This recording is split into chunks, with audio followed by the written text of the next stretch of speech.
வணக்கம் நண்பர்களே. நீங்கள் எஸ்ஐக்கு படிக்கிறவங்களா இருந்தால் எஸ்ஐ தான் உங்களுடைய லைஃப் ஸ்டைல்னா உங்களுக்கு எல்லாமே ஒரு குட் நியூஸ் வந்திருக்கு. என்னென்னு பார்த்தீங்கன்னா, டிஜிபி ஆஃபீஸிலேருந்து டியூனிவர்சிட்டி போர்டுக்கு ஒரு லெட்டரு ஒரு ப்ரொபோசல் ஃபார்வர்ட் ஆகிருக்கு. என்னென்னு பார்த்தீங்கன்னா, அந்த லெட்டரில் என்ன சொல்லியிருக்காங்கன்றது தான் இதில் ஹைலைட்டு.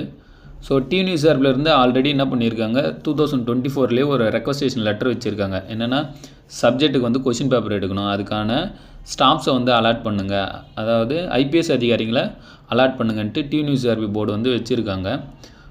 2024 சில காரணங்களால் எக்ஸாம்ஸ் கண்டக்ட் பண்ண முடியாமல் சூழ்நிலை ஆயிடுச்சு.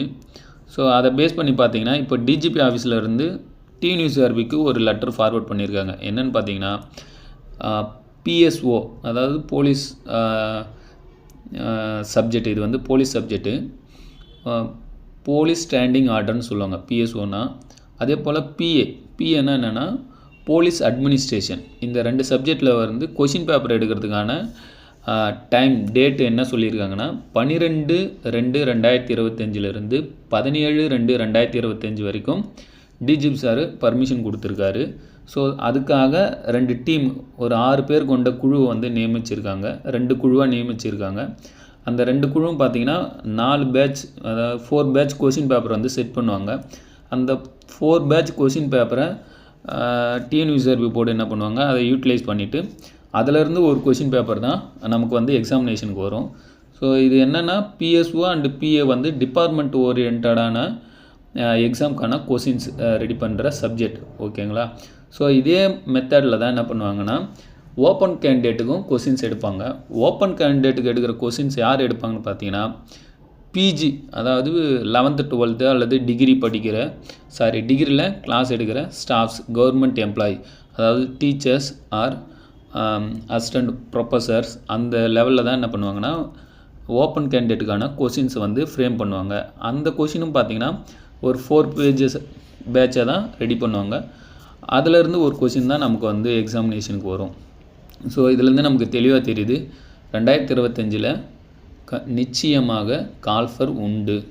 ஸோ எஸ்ஐக்காக படிக்கிறவங்க, தன்னுடைய வாழ்க்கையை அதுக்காக அர்ப்பணிக்க நினைக்கிறவங்க தொடர்ந்து படிங்க.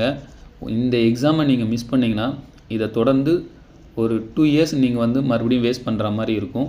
ஸோ லாஸ்ட் இயர் பார்த்தீங்கன்னா, கால்ஃபர் பார்த்தீங்கன்னா 2022 வந்தது. ஸோ அந்த பேட்ச் முடிஞ்சு அதுக்கு அடுத்த பேட்ச் கேஸில் எவ்வளோ டைம் வேஸ்ட் ஆகுதுன்றதை நம்ம பார்த்துருக்கோம்.